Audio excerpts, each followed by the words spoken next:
اکتوبر 2025 سے پاکستان اور افغانستان کے مابین تجارتی راستوں کی بندش کے نتیجے میں خیبر پختونخوا حکومت کو شدید مالی دباؤ کا سامنا ہے اور اس کی وصولیوں میں 52% کمی واقع ہو چکی ہے، جو صوبائی مالی نظم و نسق کے لیے ایک بڑا دھچکا تصور کی جا رہی ہے۔ مبصرین کے مطابق اگر موجودہ صورتحال برقرار رہی تو خیبر پختونخوا کو آئندہ مہینوں میں نہ صرف ریونیو خسارے بلکہ ترقیاتی منصوبوں میں کٹوتی، سماجی شعبے کے اخراجات میں کمی اور بے روزگاری میں اضافے جیسے مزید سنگین نتائج کا سامنا کرنا پڑ سکتا ہے، جبکہ وفاق اور صوبے کے درمیان بڑھتی ہوئی سیاسی خلیج اس بحران کو مزید پیچیدہ بنا سکتی ہے۔ باخبر ذرائع کے مطابق موجودہ مالی سال کے پہلے 7 ماہ میں پاک افغان تجارت سے ہونے والی وصولیوں کی مد میں صرف 3.5 ارب روپے جمع ہو سکے، جبکہ گزشتہ مالی سال کے دوران اسی عرصے میں یہ وصولیاں 7.5 ارب روپے تھیں۔ یوں صوبے کو تقریباً 4 ارب روپے سے زائد کی براہ راست نقصان کا سامنا ہے۔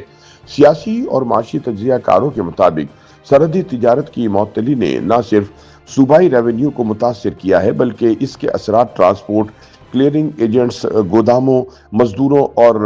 بارڈر مارکیٹس سے وابستہ ہزاروں خاندانوں تک پھیل چکے ہیں۔ اندازوں کے مطابق تورخم، غلام خان، خرلاچی اور انگور اڈا کے راستوں سے روزانہ ہونے والی تجارتی سرگرمیوں میں بندش کے بعد 60 سے 70% تک کمی واقع ہوئی ہے، جس کے باعث روزگار کے مواقع بھی محدود ہو گئے ہیں۔ خیبر پختونخوا کے مشیر برائے خزانہ مزمل اسلم کی جانب سے وفاقی وزیر تجارت جام کمال کو لکھے گئے ایک حالیہ خط کو تجزیہ کار صوبے کی جانب سے بڑھتی ہوئی بے چینی کا اظہار قرار دے رہے ہیں۔ خط میں صوبائی اور وفاقی اسٹیک ہولڈرز کا فوری اجلاس بلانے کی درخواست کی گئی ہے تاکہ ریونیو کی مد میں نقصانات، برآمدات کنندگان کی رکی ہوئی ادائیگیوں اور کاروباری سرگرمیوں کے تعطل جیسے معاملات پر غور کیا جا سکے۔ صوبائی حکومت کی جانب سے قائم کردہ ریونیو ریویو کمیٹی نے بھی اپنی ابتدائی رپورٹ میں واضح کیا ہے کہ سرحدی تجارت کی معطلی کے بعد بارڈر ریونیو کی وصولیوں میں غیر معمولی اور تشویشناک کمی سامنے آئی ہے۔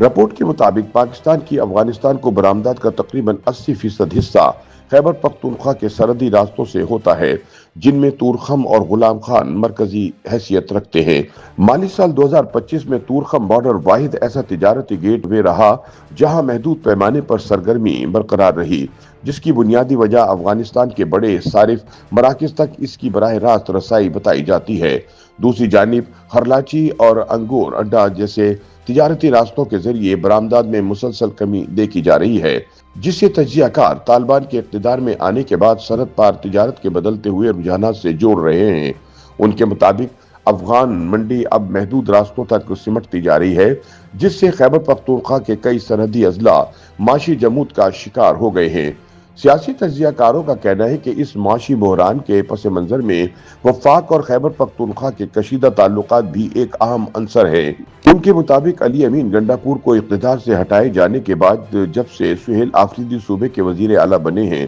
وفاقی حکومت اور صوبائی قیادت کے درمیان اعتماد کا فقدان مزید گہرا ہوا ہے۔ تجزیہ کار دعویٰ کرتے ہیں کہ سہیل آفریدی کی جانب سے مسلسل ریاست اور فوج مخالف بیانات اور طالبان مخالف مجوزہ فوجی آپریشن کی کھل کر مخالفت نے وفاق میں سخت تحفظات کو جنم دیا ہے۔ باخبر سیاسی حلقوں کے مطابق اسی تناظر میں یہ امکان کم دکھائی دیتا ہے کہ وفاقی حکومت محض خیبر پختونخوا کے معاشی نقصان کو مد نظر رکھتے ہوئے پاک افغان سرحدی تجارت کی بحالی کا فیصلہ کرے گی۔ ان کا کہنا ہے کہ وفاقی پالیسی اب خالصتاً سیکورٹی خدشات کے گرد گھوم رہی ہے، جس میں معاشی پہلو ثانوی حیثیت اختیار کر چکا ہے۔ تجزیہ کاروں کے مطابق فوجی قیادت کا موقف واضح ہے کہ جب تک افغانستان کی سرزمین کو دہشت گرد کارروائیوں کے لیے استعمال کرنے والی تنظیم یعنی تحریک طالبان کے خلاف کابل کی حکومت کی جانب سے مؤثر اور عملی کارروائی نہیں کی جاتی اور ان کے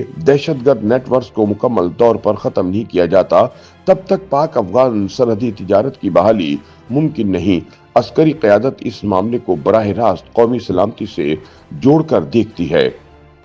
YouTube پر گوگلی نیوز دیکھنے کے لیے youtube.com کی سرچ بار میں googly news T V type کریں۔ گوگلی نیوز کے پیج پر سرخ رنگ کے سبسکرپشن والے بٹن پر کلک کرنا نہ بھولیے۔ YouTube پیج پر اپلوڈ ہونے والی ویڈیوز سے باخبر رہنے کے لیے بیل آئیکن پر کلک کیجیے۔ آپ کو ہر نئی ویڈیو کے بارے میں نوٹیفیکیشن موصول ہو جائے گا۔